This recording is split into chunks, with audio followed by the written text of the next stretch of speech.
Questão da FUVEST de matemática diz assim: para que valores de A, os pontos, aí ele dá o ponto aí, o ponto A, o ponto B e o ponto C, e ele pergunta: são vértices de um mesmo triângulo? Bom, para que esses triângulos sejam vértices de um mesmo triângulo, eles não podem estar na mesma linha. Esses pontos não podem ser o que a gente chama de colineares, tá?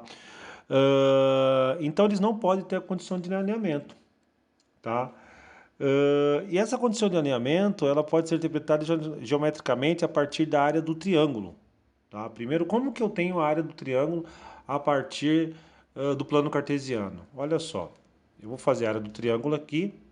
Como que eu calculo a área do triângulo? Se você fizer o retângulo, tá aqui o retângulo, aí eu tenho o x do retângulo aqui, o xb e o xc, que faz um lado do retângulo, e o xa e o xb, que é o outro lado. O YA e o YB, que é o outro lado, tá?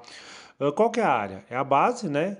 Que é o xc menos xb vezes a altura, que é o xa menos xb. Se eu fizer a área do retângulo menos a área do triângulo 1, a área aqui ó, do triângulo 2 e a área do triângulo 3, eu vou ter a área desse triângulo aqui em branco, tá? Esse triângulo que está da cor branca. E aí, quando você fizer isso, você vai tirar a área 1. Quem que é a área 1? Essa área aqui, ó. É XA, esse ladinho aqui, ó. É XA menos XB. Então, você tem esse lado. YA menos YB, tá? Então, você tem essa área aí. Você pega esse lado, faz a área dele, tira a área 1, área 2, área 3. Então, da área total, que é a área do retângulo, tirando a área 1 do triângulo 1, triângulo 2, triângulo 3, vai sobrar a área aí que eu já falei de branco. Quando você faz isso, eu não vou fazer, que vai pegar muito tempo, mas quando você fizer isso, você vai cair numa matriz, né? Você vai ver que esses cálculos dão uma matriz.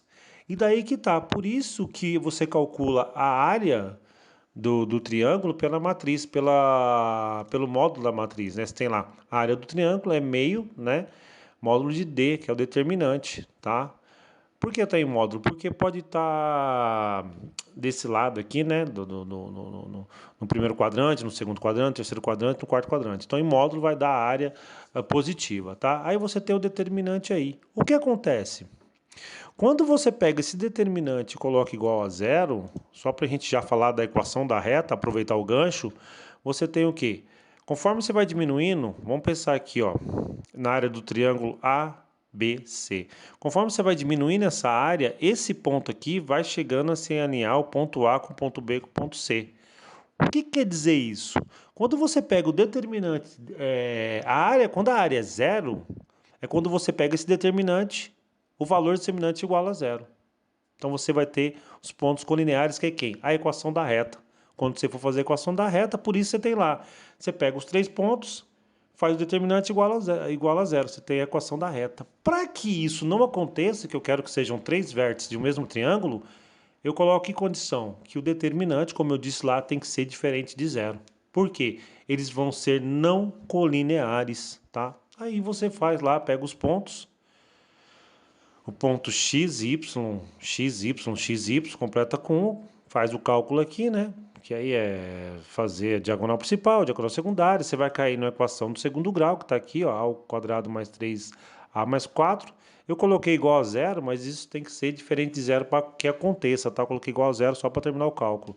Aí você vai ter o delta, vai chegar com o delta é 25, vai chegar nos valores de A que você precisa para que esse cara não seja, para que esse cara seja os vértices de um mesmo triângulo, né? Então você vai ter que o A vai ter que ser diferente de 4 e o A vai ter que ser diferente de menos 1, para que eles não sejam colineares. Aí eles vão estar em pontos distintos, né? Não vão ter na mesma linha, e aí você vai ter vértices de um mesmo triângulo.